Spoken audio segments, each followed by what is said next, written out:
spooky. Hey team, we wanted to say thank you.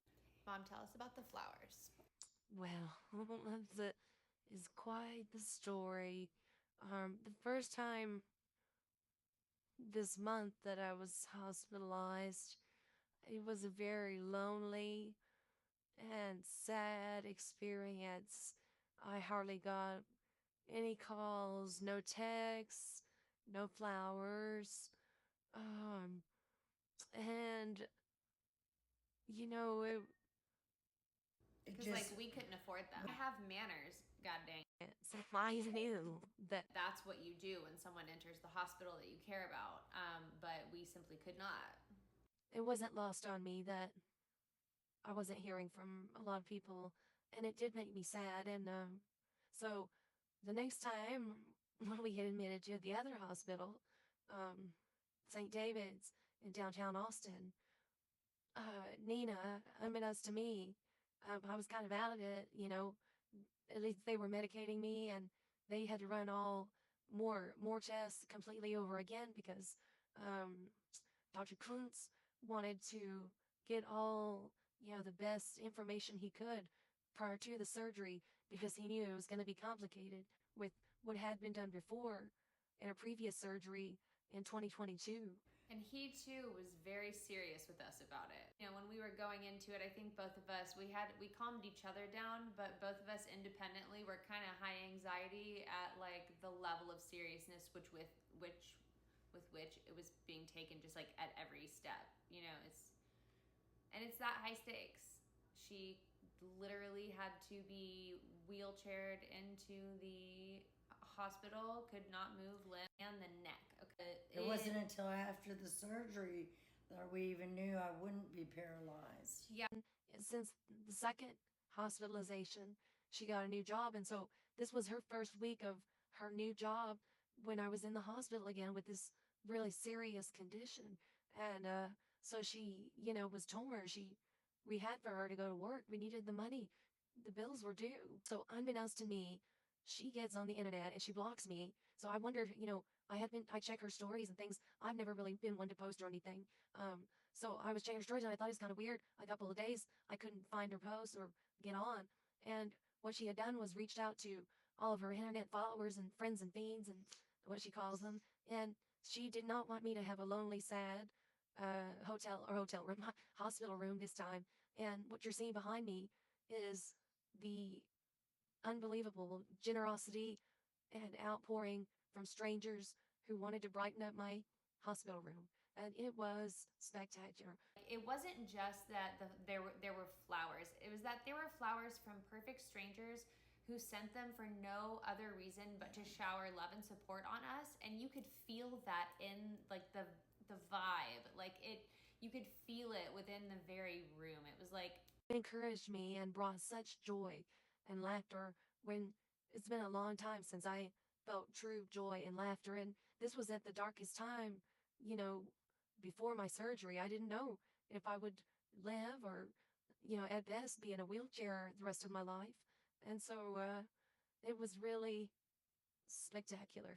I'm on the other end of this, like knowing that she's about to just have delivery after delivery after delivery of these flowers. This is Poot. Who sent Poot, mother? Well, Rex the ex, My daddy. who we divorced when Nina was only 6 months old, say that our time since divorcing when Nina was 6 months old has been adversarial. Would be putting it at best, just putting it lightly. So one of the first flowers that came, good old Rexy boy, was from Rex the ex, and it was the biggest, beautiful, most elaborate floral arrangement I've seen in quite some time. And it came with this little teddy bear, and I want to read the note that it came. He didn't send a note on the card, it just had his name. Anyway, the little teddy bear says, hoping this little friend helps you feel better soon.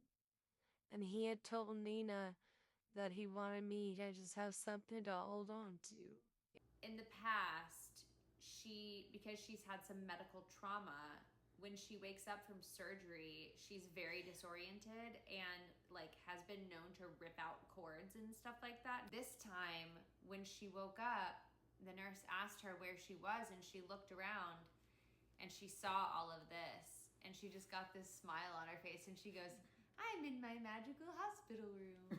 And my heart just goes out to all the people who have chronic illness and are sitting in their hospital rooms alone and sad and, worried about what's happening, what's going to happen next. And I just pray to God that they're lifted up somehow by hearing my story.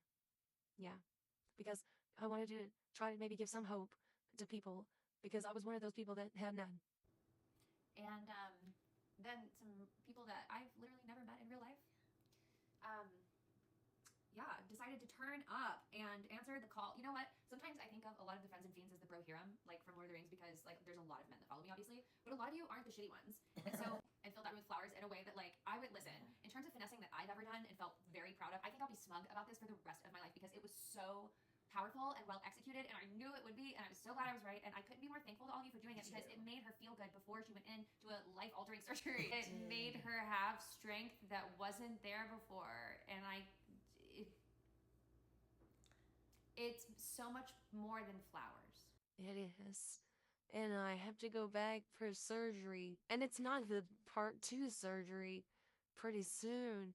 And, I'm not even thinking about having any flowers this time because if I never get another flower ever again, I've had my flowers. Well, because also it wasn't just flowers, but it wasn't just one. It was such an overwhelming visual and physical display. It was a wow moment.